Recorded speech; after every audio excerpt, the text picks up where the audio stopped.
is this? Oh my God. What's up guys, what's up YouTube? This is your boy Bebani, and today we are going to make a review of one more video of Gold Digger Pants, yeah? Hey, how you doing? You gorgeous. Oh, hey. Thank you. No problem. What's your name? I'm London. Oh, I'm Jenny. Jenny, nice to meet you. Nice to meet you too. How's your day going? It's all right, you know, just about to get to a friend's house. Okay, smooth. You from out here? Yeah. I've been here for a little minute. Nice. I'm from New York. Oh, you're New York? Cool. Yeah.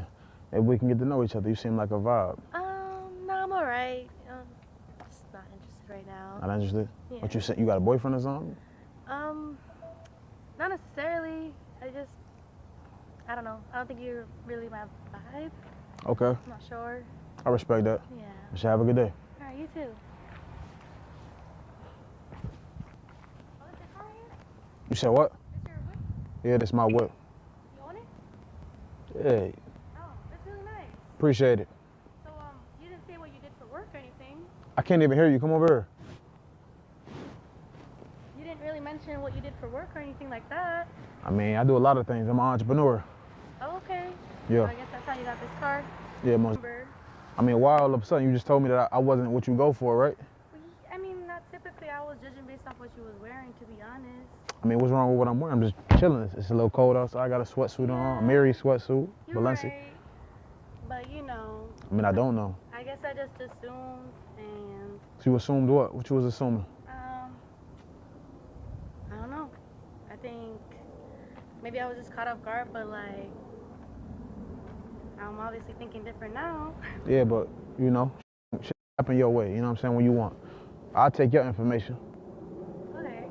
I mean, where you about to go now? We can do something now. No, I'm about to mind my business. Oh. Oh. I mean, are you sure? I really don't have anything to do. I can, you know, get up, grab a coffee or something. I don't drink coffee. Well, what do you drink? I'll drink whatever you're drinking. I just drink water, for real. I'm on a diet. Diet? Yeah. Okay. I'm trying to be on the diet with you. What's up? You don't even know my name. Right. So what's your name? I mean, I told you over there, but you obviously wasn't listening, right? I did space out. I'm sorry. You spaced out. Yeah. Interesting. So I guess I'm gonna space out now too then. I'm gonna act like I don't know nothing then. Since you wanna act brand new, act like I was born last night or something. Oh my goodness. I mean, I'm just saying though. Don't be like that. I mean, I'm not being like nothing. I'm just telling you what it is for real. I hear you, but I'm still here trying. I understand that, but I'm confused on what was the confusion with you over there? And now all of a sudden you talking about, oh, I'll give you my number, this, that, and the third. Like, why now? You know, I feel like I could take you more seriously knowing that you're an entrepreneur and knowing that you have your finances. Don't have it together. You know, this is Atlanta. Yeah, but you wasn't trying to find out either. It seemed like you was judging the book by its cover. I was. Yeah. Yeah, I'm sorry. Okay. I am. I was judging the book by its cover. You know, I don't want to ditch my friend for just someone that may or may not be worth it. But, you know, I'm thinking now, like, you probably have a good head on your shoulders. That's all. I mean, I definitely do. You know. Maybe I can get a chance. A chance? Yeah. I don't know. My time is very valuable. I don't like wasting time. I don't want to waste your time, but I'll make it worth it. How so? Intellectual conversation over anywhere you'd like to go, since you drink water. Oh, yeah? Yeah. Well, shit. You gonna pay for it? You gonna pay for the first date? I have to. It's not my preference. I mean, look, though, but you already talking about my pockets, though, so you kind of already throwing me off. Oh, yeah? Yeah. So I need to see where you at with it. Cause I mean, I can. It's not that I can't. Oh, yeah? Yeah. We're gonna see about that. We'll stop in then. All right. Got one, coach. Nice. Very comfortable. Thank you for, you know, taking a second chance on me. For sure. I know a little spot up there. Okay. It's like a Italian spot. Okay. It's on you, right? Sure, yeah, why not?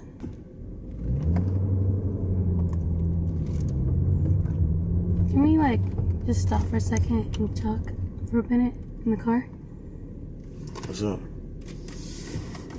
Nothing much. I just, you know, want to let you know I am a high value woman. Like, I like to be catered to, as you can probably already tell.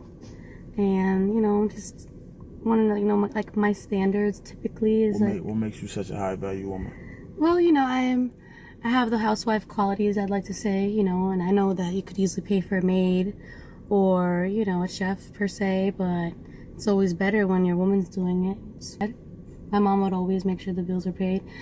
I mean, she wouldn't pay for them necessarily, but she was the one that was on the books, if that makes sense. Okay. Making sure they were submitted in time or whatnot.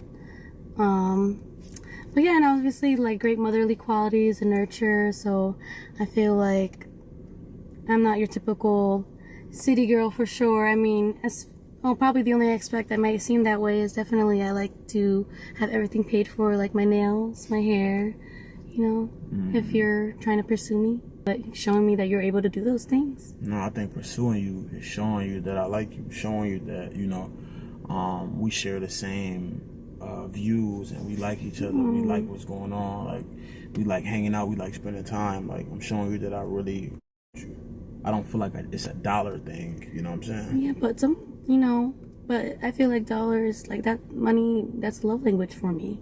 Well, money is. Yeah, and gift giving. But what do you do for a living?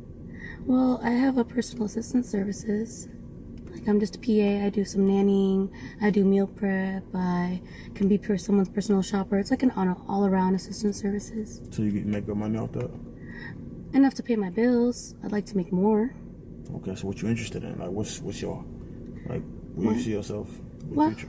I see myself opening up a daycare, something where I can run it from home eventually. That way I can be a housewife and mother to my kids. Okay. Is ultimately the goal. But I mean, I have, you know, I don't want to say materialistic, but I have necessities. That's all, and they do cost money. So you need to pay for them then. Right, but I feel like if I'm dating someone, they should be paying for that. But why though? That's not their job. It's not. I feel like as a woman, you're supposed to already come together. Right. Like, you already supposed to have your hair done, your nails done. Whatever a dude does for you should just be extra, literally. I guess I see it more of as a traditional or maybe modern provider mindset. I mean, I get it though, but do you hear what I'm saying though? Yeah, I do. Like, that has nothing to do with me. But if you're wanting me to just, you know, I feel like if we're dating, you know what I'm saying, I'm giving you all my attention just to you. Okay. So you saying just because, okay, but I'll be doing the same thing though. It's not like I'm not giving you attention. That's true. But I just feel like that's one of my requirements. I'm not gonna lie, it is a deal breaker for me. You loyal to me, that you honest, that you got my back and stuff like that. You get what I'm trying to say? Yeah. I feel like that's what you should be saying first. Trying to prove yourself that you're you're a loyal woman and that you got somebody's back, whoever you're dealing with. Not telling somebody off the rip, oh, you need to spend money on me. Like, that's a little crazy. I'm just meeting you. I guess I am a little crazy then. That's like me saying, well, you know, you're a woman. You got a mouth, so give me head. Yeah, I guess it's a little similar. That would sound crazy if I said that, right? Yeah, it would be crazy. That's just a little crazy to me. Well, to be honest, I do just want to, like, not work. That would be my preference, to be just taken care of. So yeah, I want someone that can give me that luxury lifestyle and I can just be put up, not having to work, having everything paid for. Like, that is the lifestyle I would like, to be honest. So if I can get that, that's what I would like to. That's my preference, you know. I look good. I don't see why not. I don't deserve that. So you think just because you look good that you deserve that? Yeah, I take care of myself. So if you take care of yourself, why are you looking for somebody else to take care of you? You said you got the. I mean, I say I care of myself as in the woman aspect, as far as, you know, skincare. You know, making sure I look nice every time I step out. I feel like that's all I should be worried about, is like my looks and, you know. Interesting. So that's all you care about is money, basically. Like, I just feel like money is more of a guarantee. It's security. It's, you know what I mean? I'd rather a partnership. I mean, I guess it's not a partnership in your aspect because you want a woman that has her own money, but I mean, why wouldn't you want to be a woman that has her own too, though? Because say that you do get a guy that's taking care of you, he was super rich and everything, things can happen. What if he made a bad investment? You know what I'm saying? One day he's not rich no more. What, you gonna leave him because he's not rich? no more because he can't take care of you? That's what, I mean, you know. That's your problem, though. You they doing nothing, being a pretty bum. I wouldn't call myself a bum. No, but that's what the is. If that's what you want, you just told me that you would leave a guy. You would stay with him at his highest, but leave him at his lowest. That means you're a fucking gold digger, and I would never with you. A gold digger You're is a fucking crazy. gold digger. You ain't even my type of woman at all. You're not even a high value woman, so you can get. Oh, You for real? I'm dead ass serious. You can get the because you ain't nobody that I ever. Have a good day. Well, dang, cuss me out. All right, I guess. That's crazy. Whatever.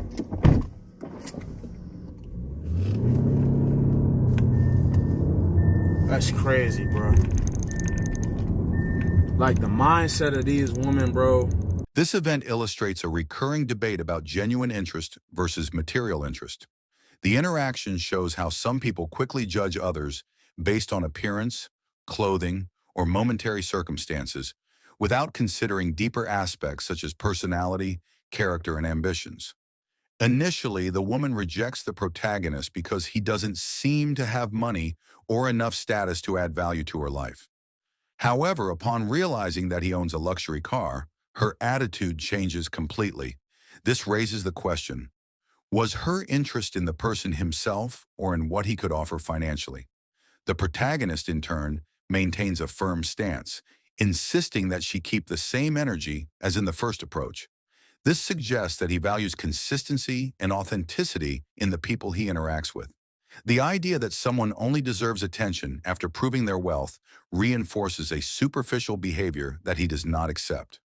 Moreover, the protagonist's final reflection on what truly defines a wealthy person is interesting. He emphasizes that real wealth is not just about flaunting visible material goods, but about smart investments such as stocks, real estate, and cryptocurrencies. This challenges the stereotypical idea that wealthy people need to display expensive jewelry or carry stacks of cash. The episode reflects a broader cultural phenomenon where many interactions are driven by appearances and social status. However, it is also important to consider that this dynamic can be influenced by various life experiences and social expectations. Certainly, here are some additional criticisms for the woman's behavior in the interaction. Overstepping boundaries. She repeatedly ignored the man's clearly established boundaries by insisting on personal details about his house, cars, and wealth. Respecting someone's limits is essential for building both professional and personal relationships. Inconsistency in intentions.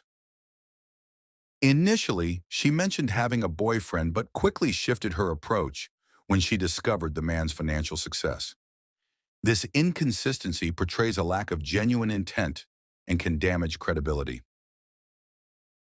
Materialistic approach. By focusing heavily on the man's assets, such as cars and property, she conveyed an impression of being more interested in material benefits than in forming a meaningful connection or even seeking genuine business mentorship. Lack of focus on business. Despite initially claiming interest in mentorship for real estate, she derailed the conversation by discussing luxury expectations and dating preferences. This weakened her professional credibility. Transactional mindset. The suggestion that men owe financial generosity in exchange for a woman's company reinforces a transactional view of relationships, which can undermine genuine connections based on mutual respect and shared values. Poor communication strategy. Her approach came across as manipulative rather than authentic. A more transparent and respectful communication style would likely have yielded a better response and left a more positive impression. These points serve as reminders that authenticity, respect for boundaries, and clarity of intentions are crucial in any interaction, whether personal or professional. The interaction perpetuates the stereotype that women are only interested in money, cars, or luxurious homes. This is not only unfair but also reinforces a cultural pattern that devalues women and portrays men as financial providers. While there are materialistic individuals, reducing them to this specific trait is harmful and limits the understanding of the complexity of human relationships.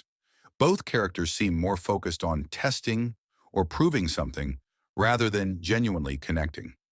The conversation is excessively centered on wealth and possessions, giving the impression that financial success is the sole criterion for someone's worth. This reduces the opportunity to explore deeper values such as character, personality, and compatibility. There are moments in the interaction that suggest a lack of respect from both sides. The woman, by insisting on knowing about the man's material assets and suggesting interest beyond professional matters, seems to disregard the boundaries he set. On the other hand, the man, by calling her a gold digger and kicking her out of the car, also demonstrates immediate judgment and dismissiveness, which could have been addressed in a more mature and respectful manner. The interaction seems premeditated, especially with the man trying to expose the woman's intentions. This gives a manipulative tone, as if he is provoking or forcing a situation to reinforce his narrative about gold diggers. This undermines any chance for a sincere and constructive dialogue. The conversation highlights how money and social status often become determining factors in romantic interactions. However, it oversimplifies these dynamics, ignoring that healthy relationships require much more than just financial stability. The man tries to keep the conversation professional, but the woman constantly mixes personal interests with business proposals. This demonstrates how difficult it can be to separate personal and professional life, especially when material wealth is involved. The interaction provokes an important reflection. In a world obsessed with appearances and material possessions, how can one find genuine connections? The conversation illustrates the challenges of overcoming superficial barriers and building something more authentic. While the dialogue can be seen as an extreme or even exaggerated example, it raises important questions about intentions, values, and the impact of money on human interactions. The overall message can be useful, but the way it is conveyed, with immediate judgments and reinforcement of stereotypes, leaves room for negative interpretations and perpetuates simplistic ideas about men and women. Moreover, the dialogue shows how essential it is to seek relationships based on mutual respect, transparency, and genuine interests, both in personal and professional life.